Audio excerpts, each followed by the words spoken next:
अन्य राजवंश के बारे में दे रखा है। ठीक है, देखिए क्वेश्चन है, निम्न में से किसने अपने आप को हिंदुस्तान का बादशाह नाडौल में जनवरी 1681 में घोषित किया था? Shahzada Akbar. Option fourth right answer हो जाएगा। औरंगजेब ने मेवाड़ में सेना अपने बेटे शहजादा अकबर के नेतृत्व में भेजी। मेवाड़ में औरंगजेब के विद्रोही राज सिंह व दुर्गादास थे। औरंगजेब का पुत्र शहजादा अकबर मेवाड़ के शासक राज सिंह की ओर मिल गया था। कूटनीति के प्रयोग से औरंगजेब ने शहजादा अकबर को राज सिंह से दूर कर लिया था, लेकिन औरंगजेब के इस अभियान के दौरान मेवाड़ के शासक राज सिंह की 1680 ईस्वी में मृत्यु हो गई थी। औरंगजेब के पुत्र शहजादा अकबर ने 1 जनवरी 1681 को नाडौल में स्वयं को भारत का सम्राट घोषित कर स्वयं के नाम से सिक्के एवं खुतबा जारी किया। कतिपय राजपूत शासकों में किन्हीं दो का चयन करें जिन्होंने मुगल का सहयोग किया? तो इसका राइट आंसर हो जाएगा मान सिंह और राय सिंह। जयपुर के कछवाहा राजा मान सिंह और बीकानेर के राठौर शासक राय सिंह ने मुगल का सहयोग किया। नेक्स्ट क्वेश्चन है, सन 1177 सामंत सिम्हा या सामंत सिंह के द्वारा प्रतिपाल चौहान के हाथों पराजित होने के बाद डूंगरपुर राज्य की स्थापना की थी। 1177 ईस्वी के लगभग जालौर के चौहान शासक प्रतिपाल या कितु से पराजित होने के बाद मेवाड़ के गुहिल वंशीय शासक सामंत सिंह ने मेवाड़ का राज्य छूट जाने पर दक्षिण की तरफ वागड़ में आकर 1178 ईस्वी के आसपास गुहिल वंश के राज्य की स्थापना की एवं वज्रपटक बड़ौदा को अपनी राजधानी बनाया।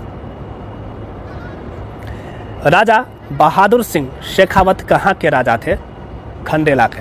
विक्रम संवत 1720 ईस्वी में बहादुर सिंह खंडेला की राजगद्दी पर आसीन हुए। उन्होंने औरंगजेब की धर्म विरोधी नीतियों का विरोध किया था। नेक्स्ट क्वेश्चन है, जैसलमेर में 1550 ईस्वी में वहाँ के शासक लूनकरण के समय अर्ध शाखा हुआ, क्योंकि इसमें केसरिया तो हुआ किंतु जौहर नहीं हुआ। नेक्स्ट व्याख्या देखिए, अर्ध शाखा, यह शाखा महारावल लूनकरण के शासनकाल में हुआ था। इसे अर्ध शाखा इसलिए माना जाता है क्योंकि इसमें वीरों ने केसरिया बना तो पहना था, लेकिन पर्याप्त समय न होने के कारण महिलाओं ने जौहर नहीं किया। अतः राजपूत वीरों ने अपने हाथों अपने ही तलवार से उन्हें मौत के घाट उतार दिया। नेक्स्ट क्वेश्चन है, किसमें अर्ध शाखा हुआ? तो इसका राइट आंसर हो जाएगा जैसलमेर। जाट वंश का 18वीं शताब्दी के मध्य में किन भूभागों पर आधिपत्य था? भरतपुर एवं धौलपुर। 18वीं शताब्दी के मध्य में राजस्थान के पूर्वी भाग विशेषकर भरतपुर और धौलपुर पर जाट वंश का शासन था। भरतपुर के स्वतंत्र जाट राज्य का संस्थापक चोरामन था। इनके उत्तराधिकारी बदन सिंह को जयपुर नरेश सवै जयसिंह ने डीग की जागीर और ब्रजराज की उपाधि दी। इनके पुत्र सूरजमल, ठीक है, उपनाम है जाट जाति के प्लेटो या जाटों का अफलाटून। बचपन का नाम है सुजान सिंह ने सोधर के निकट भरतपुर में नवीन दुर्ग का निर्माण करवाया तथा इसे अपनी राजधानी बनाया। इनके पुत्र जवाहर सिंह ने विदेशी लड़ाकों की एक पेशेवर सेना बनाई। इनके उत्तराधिकारी रणजीत सिंह ने 1803 में अंग्रेजों से संधि की। नेक्स्ट क्वेश्चन है, भरतपुर के किस जाट सम्राट को जाटों का अफलातून या प्लेटो कहा जाता था? महाराजा सूरजमल। महाराजा सूरजमल किसके पुत्र थे? बदन सिंह के। नेक्स्ट क्वेश्चन है, महाराजा सूरजमल ने राजस्थान में कौन सा शहर बसाया था? भरतपुर। भरतपुर के जाट रियासत के संस्थापक कौन थे? चूड़ामन। जवाहर सिंह एवं रणजीत सिंह किस रियासत के शासक थे? भरतपुर के। ऑप्शन थर्ड राइट आंसर हो जाएगा। निम्नलिखित में से कौन प्रतापगढ़ का शासक नहीं रहा? रणजीत सिंह। राजा सूरजमल का अन्य नाम कौन सा था? सुजान सिंह। निम्न में से कौन टोंक मुस्लिम रियासत का संस्थापक था? अमीर खां पिंडारी। टोंक राज्य का संस्थापक अमीर खां पिंडारी था। नेक्स्ट, तालाब ए शाही धौलपुर का निर्माण जहांगीर के किस मनसबदार ने करवाया था? सलेह खां ने। तालाब ए शाही धौलपुर स्थित इस झील का निर्माण फिरोज शाह द्वारा 1286 में किया गया। इस झील के ऊपर सन 1622 ईस्वी में एक भव्य इमारत है जिसका निर्माण शाहजहां के लिए जहांगीर के मनसब सालेह खान ने बनवाया। आजकल यह विश्राम गृह के रूप में काम आ रही है। धौलपुर जिले में स्थित मचकुंड को तीर्थ स्थलों का भांजा कहा जाता है। नेक्स्ट क्वेश्चन है, धौलपुर के पास निम्नलिखित पर्यटन स्थलों में से किसे 1617 ईस्वी में राजकुमार शाहजहां के लिए शिकार स्थल शूटिंग लॉज के रूप में निर्मित करवाया गया था? तो इसका राइट आंसर होगा तालाब ए शाही। निम्न में से राजस्थान का कौन सा शासक राजवंश यादव राजवंश से संबंधित है? भाटी। जैसलमेर पर शासन करने वाला भाटी वंश अपने आप को चंद्रवंशी यादव एवं श्री कृष्ण के वंशज मानते थे। स्रोतों के अनुसार यादवों के ही एक वंशज भाटी ने 285 ईस्वी में भटनेर के दुर्ग का निर्माण कर वहां अपना राज्य स्थापित किया। इसके वंशज भाटी कहलाए। गजनी के शासक ढूंढी द्वारा भट्टी के पुत्र मंगलराव परास्त होने पर तनोट जैसलमेर आ गए और वहां भाटी वंश की दूसरी राजधानी स्थापित की। राजस्थान में यादव राजवंश कहाँ शासन करते थे? तो इसका राइट आंसर होगा करौली एवं जैसलमेर दोनों में। यादव राजवंश का करौली एवं जैसलमेर में शासन था। करौली में यदुवंशी की स्थापना विजयपाल यादव द्वारा 1040 ईस्वी में की गई। 1650 में यहाँ के शासक धर्मपाल द्वितीय ने करौली को अपनी राजधानी बनाया। नेक्स्ट क्वेश्चन है, निम्न में से किसने करौली को अपनी राजधानी बनाया? धर्मपाल द्वितीय। करौली के किस महाराजा को मुगल शासक अकबर ने देव बहादुर की उपाधि से सम्मानित किया? तो इसका राइट आंसर हो जाएगा महाराजा गोपाल दास। अकबरकालीन करौली शासक गोपाल दास की सलाह से अकबर ने आगरा के किले में जीर्णोद्धार करवाया तथा उन्हें देव बहादुर की उपाधि प्रदान की। गोपाल दास ने करौली के पास बहादुरपुर दुर्ग एवं गोपाल जी के मंदिर का निर्माण भी करवाया। नेक्स्ट क्वेश्चन है, वागर के परमार राजवंश की राजधानी कहाँ थी? तो इसका राइट आंसर हो जाएगा अर्थुना या उत्थुनक। अर्थुना वागर परमारों की राजधानी थी, जिसके खंडहर परमारों के पराक्रम को आज भी प्रदर्शित करते हैं। कवि वरीश की उपाधि किस राजा को दी गई थी? मुंज। परमारों का मूल स्थान मालवा था। 997 ईस्वी में मुंज परमार ने आहर, चित्तौड़गढ़, चंद्रावती, किराडू, अर्थुना पर अधिकार कर लिया। मुंज की ख्याति एक विद्वान व विद्वानों के संरक्षक के रूप में है।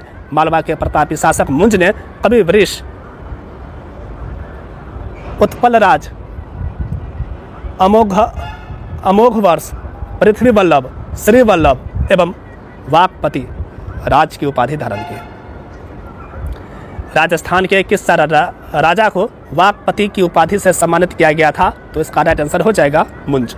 आबू के परमार वंश का संस्थापक कौन था? मूल धूमराज। ठीक है, इसका राइट आंसर हो जाएगा धूमराज। ऑप्शन 4 राइट आंसर हो जाएगा। आबू के परमार वंश के शासक का संस्थापक मूल पुरुष धूमराज था, परंतु इस वंश के वंशावली उत्पल राज से आरंभ होती है। आबू के परमारों की राजधानी चंद्रावती थी। नेक्स्ट क्वेश्चन देखिए, आबू के परमारों की प्राचीन राजधानी थी चंद्रावती। चित्तौड़गढ़ का त्रिभुवन नारायण मंदिर किसने बनवाया? परमार राजा भोज ने। नेक्स्ट व्याख्या है, भोज परमार प्रतापी शासक हुए। वह स्वयं बड़ा विद्यानुरागी था। वल्लभ, मेरुतुंग, सुबंधु आदि अनेक विद्वान भोज दरबार में सुशोभित थे। भोज ने चित्तौड़गढ़ में त्रिभुवन नारायण का भव्य शिव मंदिर बनवाया। उसने धारा नगरी में सरस्वती कंठाभरण नामक पाठशाला बनवाया, जिसे भोजशाला भी कहा जाता था। उसने इसमें वाग देवी की प्रतिमा स्थापित की, जिसे भारतीय सरस्वती देवी की प्रतिमा के रूप में स्वीकार किया गया, जो वर्तमान में ज्ञानपीठ पुरस्कार का प्रतीक चिन्ह है। भोज की विद्वता के कारण उसे कविराज कहा जाता था। ठीक है, नेक्स्ट क्वेश्चन है, चावंडों का सबसे प्राचीन राज्य कौन सा था? इसका राइट आंसर हो जाएगा भीनमाल। भीनमाल के चावंड राजपूत का सबसे प्राचीन राज्य भीनमाल था। चीनी यात्री ह्वेनसांग ने 641 ईस्वी में जब भीनमाल आया, उस समय भीनमाल पर चावंड शासन कर रहे थे। ज्ञातव्य है कि संस्कृत लेखों में चावरा वंश को चपोतक या चाबोटक कहा गया है। नेक्स्ट क्वेश्चन है, संस्कृत लेखों में राजस्थान के किस वंश का नाम चपोतक या चाबोटक लिखा मिलता है? तो इसका राइट आंसर होगा चावरा वंश। नेक्स्ट क्वेश्चन है, इसमें आएगा चाबराओं को पराजित कर प्रतिहार ने भीनमाल के राज्य पर अधिकार प्राप्त किया। ठीक है, राजपुताना के किस क्षेत्र पर वरिक वंश ने शासन किया था? बयाना। 371 ईस्वी के विजयगढ़ बयाना प्रस्तर शिलालेख से विष्णुवर्धन नामक वरिक वंश के राजा का उल्लेख मिलता है, जिसके पिता यशोवर्धन थे। संभवतः ये समुद्रगुप्त के सामंत रहे हो। हिंदू राजा हेमचंद्र विक्रमादित्य का संबंध राजस्थान के किस जिले से है? तो इसका राइट आंसर हो जाएगा option second Alwar. Option second right answer हो जाएगा। चलिए व्याख्या देखिए, हेमचंद्र विक्रमादित्य, जिन्हें हेमू के नाम से भी जाना जाता था, जन्म राजस्थान के अलवर जिले के मछेरी गांव में हुआ था। नेक्स्ट, पंडित हरि नारायण शर्मा को अलवर के किस शासक ने अपना सलाहकार नियुक्त किया? तो इसका राइट आंसर हो जाएगा जय सिंह। वर्ष 1923 ईस्वी में पंडित हरि नारायण शर्मा अलवर प्रजामंडल के संस्थापक ने अस्पृश्यता निवारण संघ, वाल्मीकि संघ और आदिवासी संघ की स्थापना की। तत्कालीन अलवर के शासक पूर्व महाराजा जयसिंह ने उनसे प्रभावित होकर अपना सलाहकार नियुक्त किया था। नेक्स्ट क्वेश्चन है, युआन चांग द्वारा उल्लेखित पिलो मोलो के रूप में किस स्थान की पहचान की गई? भीनमाल। हर्षवर्धन के समय भीनमाल खगोलविद ब्रह्मगुप्त व कवि माघ की जन्म स्थली। भीनमाल पर चीनी यात्री ह्वेनसांग या युआनचांग आया था। ह्वेनसांग ने भारत की यात्रा का विवरण अपने ग्रंथ शियुकी में किया। इसमें उसने गुज्जर राज्य को कुचिलो यानी गुज्जर तथा इनकी राजधानी भीनमाल का नाम पीलो मोलो लिखा है। नेक्स्ट क्वेश्चन है, ब्रह्म सिद्धांतों के लेखक ब्रह्मगुप्त ने किस शहर में रहकर गणित संबंधित ज्ञान का प्रसार किया था? तो इसका राइट आंसर होगा भीनमाल। चीनी यात्री जिसने भीनमाल की यात्रा की थी ह्वेनसांग। नेक्स्ट क्वेश्चन है, कौन सी नगरी महाकवि माघ की नगरी के तौर पर जानी जाती है? भीनमाल। नेक्स्ट क्वेश्चन है, किस समय ह्वेनसांग राजस्थान आया? हर्षवर्धन के समय में। दत्तानी के युद्ध के समय सिरोही का शासक था महाराव सुल्तान। सिरोही में 1583 ईस्वी में लड़े दत्तानी युद्ध में तत्कालीन सिरोही महाराव सुल्तान ने अकबर की सेना के 9 सेनापतियों को हराया था। ठीक है, नेक्स्ट क्वेश्चन है, अलाउद्दीन खिलजी के समय शासक और स्थान जो सही सुमेलित नहीं है? तो इसका राइट आंसर होगा जोधपुर वीरमदेव। ये सही सुमेलित नहीं है क्योंकि वीरमदेव जालौर के सोनगरा चौहान शासक है। नेक्स्ट क्वेश्चन है, मध्यकालीन युद्धों को कला अनुक्रम कीजिए।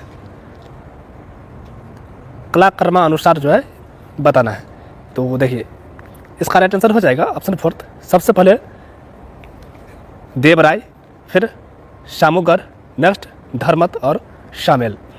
शामेल जैतारन ब्यावर जिला का युद्ध 1544 ईस्वी में, धर्मत का युद्ध 1658 में, शामुगढ़ का युद्ध 1658 में और देवराय का युद्ध 1659 में।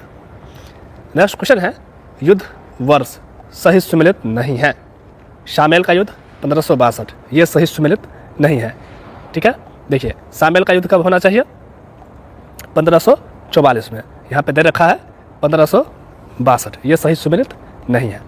नेक्स्ट क्वेश्चन है, किस शहर के भील शासक को पराजित करने के बाद जगमाल सिंह ने स्वयं महारावल का ताज पहना था? बांसवाड़ा। महारावल जगमाल सिंह ने बांसना नामक भील को मारकर 1530 ईस्वी के लगभग बांसवाड़ा में गुहिल वंश की स्वतंत्र रियासत की नींव डाली। नेक्स्ट क्वेश्चन है, बूंदी रियासत किन दो शासकों के अधीन फली फूली? राव छत्रसाल और राव भाव सिंह। ऑप्शन 4 राइट आंसर हो जाएगा। 1241 के लगभग यहाँ हारा चौहान देवा या देव सिंह ने मीना शासक जेता को पराजित कर बूंदी घाटी में चौहान वंश का शासन स्थापित किया। राव छत्रसाल या शत्रुसाल हारा, जिसका शासनकाल 1621 से 1658, ने बूंदी में रंग महल का निर्माण करवाया। राव भाव सिंह हारा, राव अनिरुद्ध हारा राजा बने। तत्पश्चात अनिरुद्ध का पुत्र बुद्ध सिंह राजा बने। राव राजा बुद्ध सिंह ने उत्तराधिकारी संघर्ष में औरंगजेब के पुत्र बहादुर शाह का साथ दिया। बुद्ध सिंह को महाराव राणा का खिताब एवं कुछ परगने जागीर में दिए। बुद्ध सिंह ने नेहतरंग नामक ग्रंथ की रचना की। बूंदी रियासत का अंतिम आधिकारिक शासक राव बहादुर सिंह था। ठीक है। नेक्स्ट क्वेश्चन है, बूंदी रियासत के अंतिम आधिकारिक शासक कौन थे? तो इसका राइट आंसर होगा महाराव राजा बहादुर सिंह। कहाँ के शासकों द्वारा रावल तथा महारावल की उपाधियां ग्रहण की गई थी? तो इसका राइट आंसर होगा डूंगरपुर व बांसवाड़ा के शासकों द्वारा रावल तथा महारावल की उपाधियां ग्रहण की गई थी। नेक्स्ट क्वेश्चन है, सम्मिलित कीजिए। एक तरफ शासक है, दूसरी तरफ राजवंश है। बिगड़ा राज चतुर्थ चौहान राजवंश से संबंधित है। हरिश्चंद्र प्रतिहार, बप्पा रावल, इसका हो जाएगा गोहिल, जयचंद गहरवाल। इस तरह से जो है ऑप्शन सेकंड राइट आंसर हो जाएगा। चलिए नेक्स्ट क्वेश्चन है, राजस्थान में शासन करने वाले राजवंश ये थे, कौन कौन हैं? गोहिल राजवंश, गहलोत राजवंश, परमार राजवंश, सिनसिनवार राजवंश। ठीक है, तो इसका राइट आंसर होगा 1 2 3 4, ऑप्शन सेकंड राइट आंसर हो जाएगा। देखिए, हरिहर राजवंश जो है विजयनगर कर्नाटका के राजवंश है। चलिए नेक्स्ट क्वेश्चन है, सही कालक्रम चुनिए। सबसे पहले तराइन का द्वितीय युद्ध, फिर खानवा का युद्ध और नेक्स्ट हल्दी घाटी का युद्ध। नेक्स्ट क्वेश्चन है, कतिपय राजपूत शासकों की सूची में से उन दो का चयन करें जिन्होंने मुगलों का सहयोग नहीं दिया। तो इसका राइट आंसर हो जाएगा राणा सांगा और चंद्रसेन। 1 और 2, ऑप्शन सेकंड राइट आंसर हो जाएगा। नेक्स्ट क्वेश्चन है, युद्धों का सही कला अनुक्रम है? तो इसका राइट आंसर होगा तराइन का प्रथम युद्ध, फिर खानवा, नेक्स्ट सुमेल और Bhatwara. Option second right answer होगा। देखिए, ये जितना दे रखा है ना, इसमें मोस्ट इंपोर्टेंट है, इसको याद करके रखिएगा। तराइन का प्रथम युद्ध 1191, तराइन का द्वितीय युद्ध 1192, भटवारा का युद्ध 1761 और ये शत्रुसाल व माधव सिंह के बीच हुआ, जिसमें शत्रुसाल विजय रहा। नेक्स्ट क्वेश्चन है, सम्मिलित कीजिए। मारवाड़, राठौर, मेवाड़, सिसोदिया, आमेर, कछवाहा, बूंदी, हारा। इस तरह से जो है ऑप्शन फर्स्ट राइट आंसर हो जाएगा। नेक्स्ट है, सम्मिलित कीजिए। और ए में दे रखा है तराइन का प्रथम युद्ध कब हुआ था? 1191 में। सारंगपुर का युद्ध 1437 में, मोस्ट इंपोर्टेंट है, इसको याद करके ही रखना है। खातौली का युद्ध 1517 में और सुमेल का युद्ध 1544 में। ये जितना दे रखा है मोस्ट इंपोर्टेंट है, इसको याद करके रखिए। नेक्स्ट क्वेश्चन जो आएगा बहुत काम आने वाला है ये। नेक्स्ट क्वेश्चन है, युद्धों का सही कला अनुक्रम है? तो इसका राइट आंसर हो जाएगा ऑप्शन फर्स्ट भटनेर का युद्ध, फिर खानवा का युद्ध, नेक्स्ट ग्रीष्ममेल का युद्ध, उसके बाद हल्दी घाटी का युद्ध। देखिए भटनेर का युद्ध जो है 1398 में, खानवा का युद्ध 17 मार्च 1527 को, और सुमेल गिरी का युद्ध 1544 को, हल्दी घाटी का युद्ध 1576। नेक्स्ट क्वेश्चन है युद्धों का सही कला अनुक्रम है। तराइन का प्रथम युद्ध जो कि 1191 में लड़ा गया था, और उसके बाद ग्रीष्ममेल, नेक्स्ट हल्दी घाटी और दिवेर। इस तरह से जो है ऑप्शन सेकंड राइट आंसर हो जाएगा। देखिए सुमेलित कीजिए, और ये आर्यस का क्वेश्चन है, 2021 में पूछा गया था। गागरोन का युद्ध 1519, सारंगपुर का युद्ध 1437, सुमेल का युद्ध 1544 और साहेबा का युद्ध 1541-42। ठीक है, देखिए आपको ये तो पता ही था और ये पता था, तो इस आइडिया से भी आप जो है इसका राइट आंसर कर सकते थे। तो कुछ बस 2 पता होना चाहिए इस टाइप का क्वेश्चन में। नेक्स्ट क्वेश्चन है युद्धों का सही कला अनुक्रम कौन सा है। देखिए सारंगपुर का युद्ध, फिर गागरोन का युद्ध, नेक्स्ट बयाना का युद्ध और उसके बाद मावली का युद्ध।